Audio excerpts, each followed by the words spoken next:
Well, good afternoon, everybody, and welcome to Tuesday's webinar. Thank you very much for joining us today. Hopefully you can see that screen just arriving now. And normal rules apply. If you don't mind, ask everybody to mute their screens. And if you've got any questions, please use the chat line. Also wanted to say, if you've got any ideas about future webinars, then please fire away. Obviously, I'm delivering here about on the Grow My SME program. So, without further ado, let's start. What makes a great website? Well, here we are. So, just reminding everybody, we are recording this, so it's going to be on the channel, on the YouTube channel for the council. Please, as I said, use the chat line, and if you feel like getting in touch, saying something nice, whatever, ask it. That's the Twitter handle upon which you can find.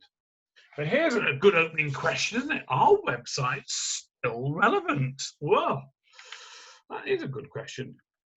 And put in very simple terms, there is no other communication medium that gives you as much control over your content and message. Your website is yours. You host it. It's a series of files based on the web, but you host it and you control what's going out there. And still 90% of clients are looking on Google and finding websites as a primary source of information. So the answer is yes. Right.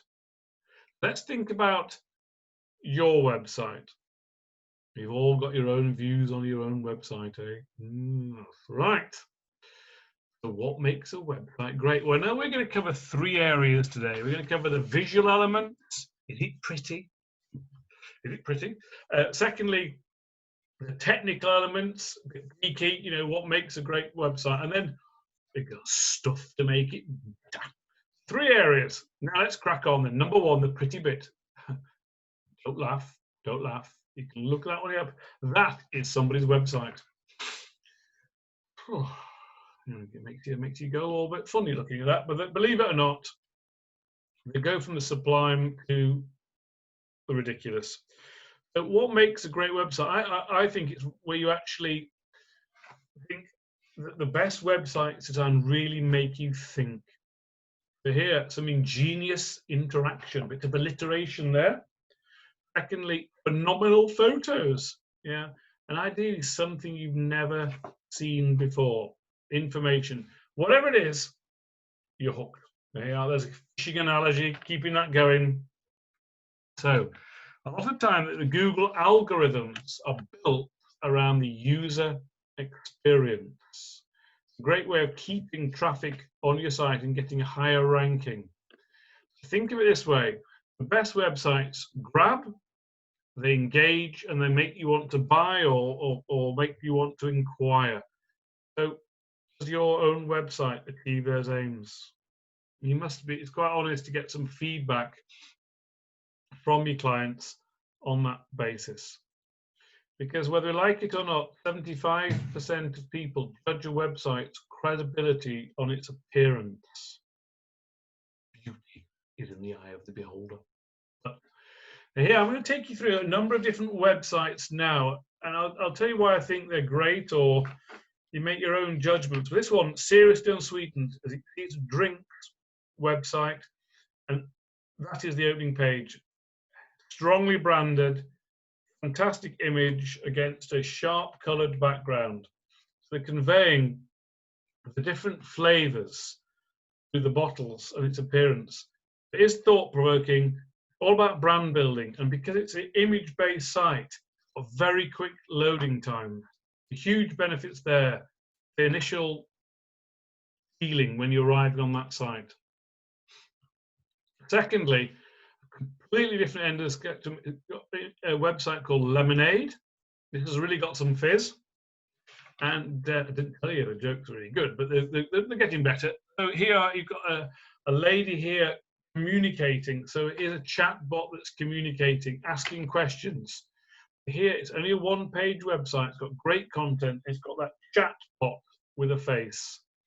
So really different end of the scale. It's very, very clever in terms of the way it's engaging with people. That's lemonade. Now here's a completely different change. Hello, I'm Krypton. That isn't a Superman kind of analogy, but it is a trading site for cryptocurrency. What it does do, with each scroll, a letter is revealed to form sentences. It's actually taking the clients on a journey. Fantastic. So worthwhile checking that out as well. You are hooked on that particular site. And here we are, an e-commerce site, Harry's Shave Gel. So very, very simple message, great photography, a cut above its competition. And they would argue it's built on Shopify, which you know is an open source platform. It's got great photography and it's very simple in its design. So again, opposite end of the scale. And here is an award-winning website, Expedia, Great Britain. Fantastic image, back to the days of old. Again, you know, it's conveying its message in a very simple way, and you are engaging people straight away with the initial feeling. Probably the granddaddy of sites is Apple, and the welcome to the screen. It's all about image, brand. Welcome to the big screens. It's got that feeling of the cinema as well as the actual benefit of having large screens, and it's photography based. You know, and so I could recommend for your website, key thing is all about getting great photographs. Just in case anyone under 30 is looking at this, box brownie. Google that one about. That's what we used to use in the good old days. Right. But you might want to do a little bit of reflection on your own site in terms of thinking about whether your photography and your images are in keeping with the pandemic. Two of the biggest brands in the world there changed their logo, changed their message. You might want to go back to some of your original content and have a little look. Whether we like it or not, we are still in the pandemic. And so the message is very much one, is that you are educating, not irritating, this idea of getting away from the hard sell. Your content's helpful and you want to show value in times of crisis, which what McDonald's and Coca-Cola did. So my initial appearance on your site, is it in keeping? Some websites have got crowd scenes, which might be inappropriate if we, you know, if we live in a world of social distancing. And this is the key thing, I think, with the websites, is really to know your audience and to look at your website through the filter of your customers. So often think of it as 2 tips. Your best websites require users to think less, and you try and meet their needs in a clear, efficient, and precise way. So think of your website through the customer's eyes, not through your own eyes. Now, there's often, many of you small businesses will have had your website built for you, built on your own open source platform. These are free. The most popular or common is WordPress, but technically Drupal and Joomla are considered their equals, and Wix. Personally, I built my own website on Wix and subsequent WordPress. You can do your website, but now free. That is possible. You can even go to outsourced platforms, and I'm keeping this on the screen for a little while so you can be able to take notes. But there's 3 platforms there. I don't get commission, so I won't, not recommending anybody, where you can actually go to likes of these sites and get somebody, a qualified developer, to build your website. Oh, what makes a great website? Think of it as not because it's open all hours. Your website, ideally, think of it as a corner shop. Think of it as a corner shop. Do you want it to look nice? Do you want people to visit it? Do you want people to buy? What is it? So if you take the words of Arkwright, think of it that way. Ideally, probably all 3. You want your website to look nice. You want people to come and buy, or stay and browse. Think of it very much that way. So it's not just about the appearance, but about the technical aspects. Now, one thing I'd really recommend that you do to understand about the performance of your website is to become efficient in Google Analytics. Well, we'll cover this in a subsequent webinar, with the idea that you actually know who's coming to your website, what they're doing, where they're coming from. I think that's of great value. You can have an app on your phone, very simple to use. So make sure you've got the analytics. You get your web designer setting that up for you so you can monitor it on a regular basis. How about using heat maps? Hotjar, there's a great website to go to, and you can see the heat maps applicable to your own website. You get an idea about where the eyes are wandering. So that's a great place again. You get to judge the effectiveness of your site. So combination of analytics and Hotjar is a good place to go. But if you want to really truly judge about your website, ask your clients, your prospects, don't ask mum. So just say it's great. But we don't want mum just to say it's great. You want to have a fair assessment of your website. One way to go at, people have used this website Peak, where you can actually get a 5-minute video of a real person. There are other platforms worth Googling that to see about where you can get sites where you can get some third-party critique. Come on! Remember Len? Remember good old Len? Yeah, he used to, he was on, but now he's moved on. So 7 tips for your website. First things first, to make sure you know what your site is there for. What would you like to happen? So this is a key thing. Now, from a business website perspective, I'll leave this on the screen. I won't intend to talk through it. We want probably 5 reasons as to why your website's there. I've got one client who's based in Barnsley, and they're a civil engineering contractor, and their sole aim with their website is to find staff, find new employees.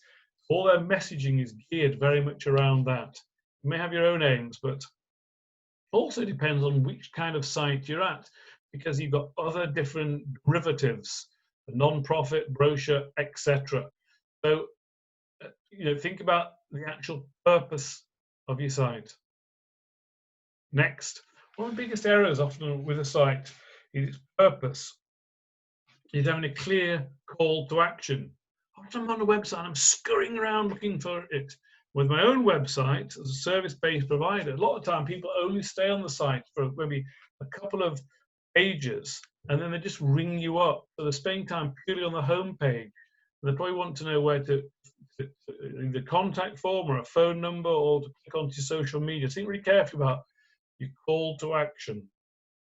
The next thing is think about who your site is aimed at, your audience, because your audience are looking at it. This guy, he did video. Why was he thinking wearing that jumper? But he was giving out tips on his website. He was aiming it at small businesses with video. The next thing, make sure it's easy for you to get round your site.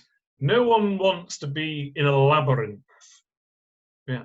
So think that it's very easy, because Google wants a site to be easily worked around. So here's a great example with a Virgin Atlantic site. You can see how clear, and you know what you're doing. You're typing in the destination, the trip, the passengers, and it's so simple in which to work your way around the site. It's very clear in terms of its performance. The next thing is about style. Your style should be distinctive while appealing to others. Thinking very much about its appearance. Now, Mr. Porter, high quality fashion site, and theirs is very, very straightforward. But again, it's a very distinctive view, and you can see it's following that white and black, much the same way as the Virgin was, much the same as Amazon is. It's that trying to ooze quality, but being in a distinctive style, so you can actually get greater value in terms of its product. The next thing, as I touched upon before, if your images aren't good, your site won't look good. I could find a better way of saying that. But there you are. Which ones of these would you rather buy? Yeah. So hopefully, with that image of the flowers, I've planted a seed for you. Think about your own photography. The quality of the photography is actually essential. Now, you can take a calculated risk. These are 2 images from different food websites. The one on the left coincided with the launch of the last James Bond film, Spectre. and the other side, the other was a completely different image, but it's so powerful. Now they took a calculated risk whether they hit the right note or not, but it's a far more powerful way of conveying branded food images. You can go to places to get images. Shutterstock, iStock, Web Video, great places to go in which to find images. But probably a great tip would be to invest in local photographer and to create images that are really strong and powerful and convey your brand. Next up, make sure your fonts match the general style. The font. Hey, just a joke about fonts. 3 fonts go into a pub, and the barman says to you, "So I'm sorry, we don't serve your type here." Yeah, okay, or I'll move on. Now, there's books written on this subject about the different fonts to use relative to your brand. But you know, the informal, the more formal, the quirky, etc. So you think carefully about the choice of font, absolutely critical. One little tip, you might want to choose one of the Google fonts because it'll actually help your optimization of your site. So there we go. Don't worry, there's more tips. They're coming. Next up, the right words. We'll talk about this in more detail. Well, I'll talk about it, you'll just listen. But the more words make sense. So think very much about the choice of words. How many of you had spelling errors and simple language? So there we go. I've moved on. The button too fast then. Think about the technical aspects we're now going to talk about for the website. Next up, Google. So really you're playing what I call the Google game and making sure that your site is in keeping. So what does Google want you to do? There are 7 must-haves. There's overlap here. First and foremost, your website must be mobile friendly, must be responsive. So design, it fits a tablet, all different shapes and sizes, laptop, desktop. The website must meet the needs. So you might have a mobile design and a desktop design, but it's just the fact that the website is responsive. The second thing is that your website must be fast loading. So this test, went out into the driveway and took a picture of a car. Not my driveway, somebody else's, and so website ideally should work quickly. And so the thinking is that it should be interactive within 5 seconds because the majority of people won't come back. If it's slow, we won't come. Now, how do you check your page speed? Well, here are 2 sites to go. Google Page Speed Insights and Pingdom. Free to use. Type in your web address, press return, and voila, it'll tell you what needs to be done. So you might want to set a task to do that and then to knock on the door of your designer.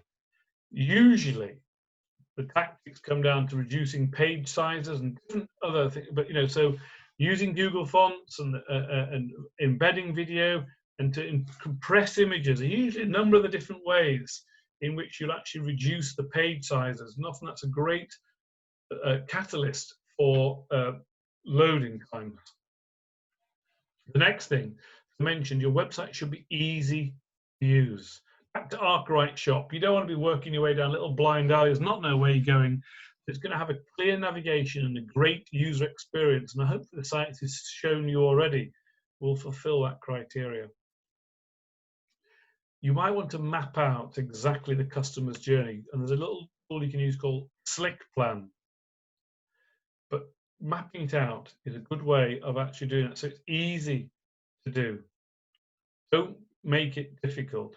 Now, hang on a second. Why has he put that up on the screen? Hang on, some of you sitting there thinking, I haven't got a clue what he's talking about. Dusty Bin was in a famous program called, let me do this, 3, 2, 1.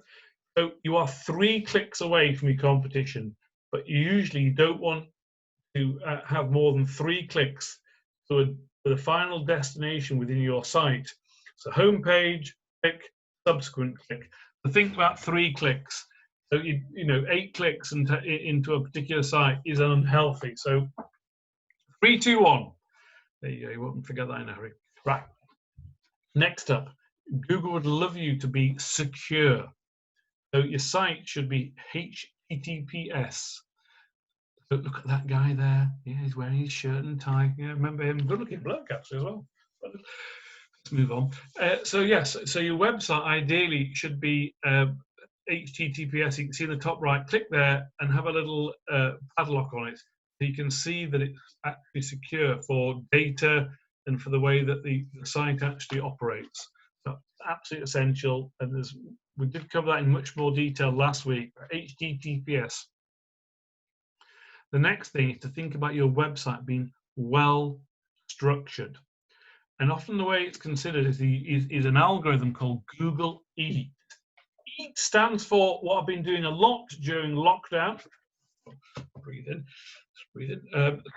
EAT, expertise, I have difficulty with this word, authoritativeness, and trustworthiness. The trustworthiness can come from the secure nature of the site, but also from the content and the references you make to other particular sites. Authority comes from the actual the quality of the content and the way that the references you use. And you can't be a jack of all trades. So you want to be perceived to be an expert in your field. So if you've got a particular website that's, let's say you're a lawyer, you can't start blogging about something completely not relevant and have messages in there. So you've got to be stick what you know. So you're perceived by Google to have expertise. So here we go. Halfway through. It's not been too bad, has it? Yeah. What do you mean? Right. Stuff make your website better. So you would like your website to be found on Google, would you not? Who wants to be on the second page? I don't. So there are 200 ranking factors for Google. Yes, 200. It's considered the three most powerful are the links to your site, the content, and something called rank brain. And I'll talk about these in a bit more detail. The links. No man is an island. So ideally you'd want links. Nobody wants to be Billy No Mates. Your Google position can often be influenced heavily by the links. That's about creating authority. So you can link different other sites and have web sites link into you. Google arrives on your sites and sees you've got lots of links out and links back. So you have authority. Next on the list is this idea that links is about 22% as an approximation, better than saying ballpark, of Google's algorithm. It creates the popularity. The more mates you've got, the higher your rank. Think about that. I'll leave that out. You will get a copy of the slides, so you can see how to use the power of links and about the trust. The other thing is about having content on the site. So it's about content, topic, authority. If you are, for example, back to being a lawyer, you're blogging and talking about different aspects of the law, and you're dragging traffic to the site on these topics, you're considered to be an authority. And having a certain number of words is important. But you've got to balance that up because people are not going to read it as if it's War and Peace or The Cherry Orchard, he says, using 2 Russian novels to show a little bit of learning. So think that way. Now, Rank Brain will talk about the total word content. Now, this is, so the more words you have, the more content is considered to be significant. But critically, the content must be presented in a user-friendly format with good layout, fonts, images, ideally different in scope. Rule, do not plagiarize, not good. You get someone knocking on your door, not a good idea. And ideally, a combination of quality, trustworthy, useful, engaging, creating great content that's different, well laid out, will give you a better ranking and make your website better, which is all back to the user. You've appeared twice, haven't you now? But user experience. This is what Rank Brain does. You type in keywords into Google, it converts them into concepts, it shows the results from those concepts in the blink of an eye, and then you click onto that page. And that's the thing, if people click onto a page and leave straight away, Google puts you on the metaphorical naughty step. But if you're looking for legal advice on conveyancing, and you type that into Google, you arrive on the page, and they're talking about litigation or something completely not relevant, completely irrelevant, or off message, and you leave, you're not going to come back. So it's about user experience. But a bit like going to Arkwright shop and not getting what you want.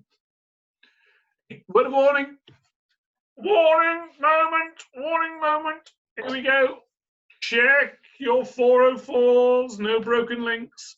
If you find the keywords, do not stuff them into a page. You'll get put on Google, you'll be in the Google booming bad books. Spelling errors. So please don't. There are 3 things to keep a close eye out for. So, how do you get on the first page of Google? Well, first thing to do is to do a little bit of research. Where do I go to research, Simon? Right, yeah. Where do I go to research? Yeah, okay. Well, here are 4 places to go do some research. I'm going to leave it on the screen. Have a cough. Look out the window. It's sunny today. And here you are. Places to go. Got it? Yeah. Use those. As a Yorkshireman, I like things free. So use those to go and do some keywords. You look for seed keywords. So if you're looking for vitamins, as an example, you're going to produce thousands of results. But you might want to narrow that down. And often a way of narrowing down is to actually add a link word like and. In this situation, we add a link word of vitamins for. So starting to pick up other topics. Vitamins for women, and you can see we'll end up with something like vitamins for women over 50. So that is known as a long tail keyword. So you then would use vitamins for women over 50 in your website, which I'll do because that's the question you're answering. I was answering it. You were asking it. She's appeared a second time now. So what do you do once you've found your keywords? Well, you put them in the page title or title tag, as you can see. So where to watch Chernobyl is a question.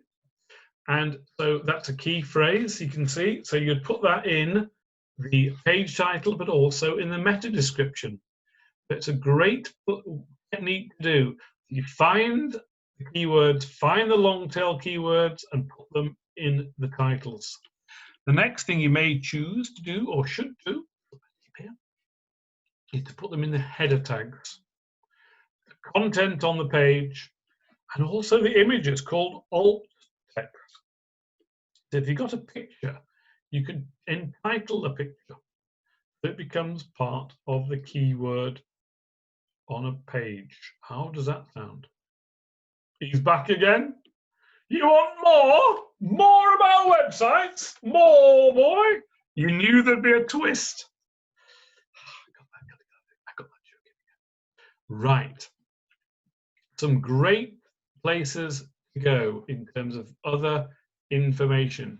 So I'm a huge fan of things like chatbots are becoming an important part here. So having this on the screen on a chatbot to actually engage with clients is well worth doing. To introduce retargeting, and so there's e-commerce out there.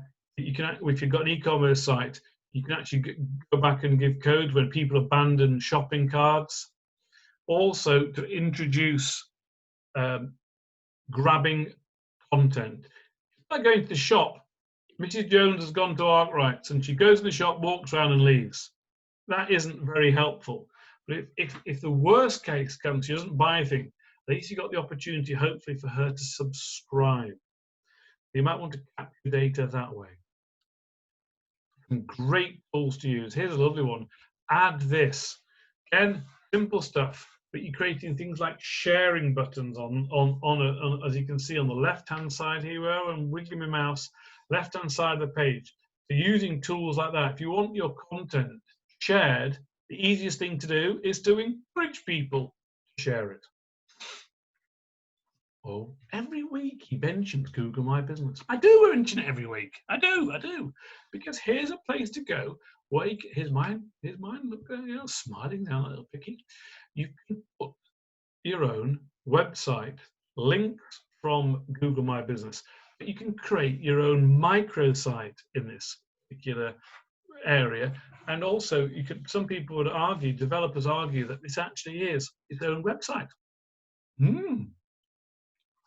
You can test your website. Fantastic tool here. I'm not on commission. All free though. Nibbler Silktide. Type in your domain name and voila! Press test and you'll get an assessment of 5 pages of your website. And it'll tell you all the things that you need to do to improve its performance. There we go. You can also use Website Grader, which is a HubSpot product. And if you get more than 87, you're a good lad, and you can have a little badge, gold badge, and no homework. So you've got a great thing there to use. 2 places to go, Nibbler and Website Grader. Can be used by non-geeky people. Use them. So what's next? Woof! What's next? Afternoon tea and tiffing. If you'd like a marketing one-to-one, some expert help with your website, that's available. You get a copy of the slides. And next week, next Tuesday, the 21st of July, you can have tiffin next Tuesday on the 21st of July. That is possible. But we're going to talk all about content marketing. I can't wait. Only 7 sleeps to go. All about content marketing.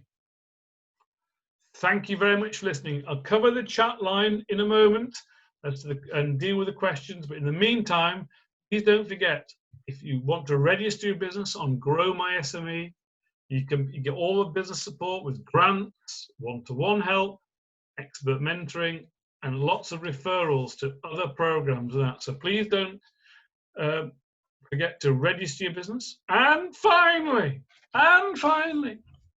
thank you for attending. I really appreciate you coming on board into my study, and we'll see you next week. Thank you very much. Goodbye.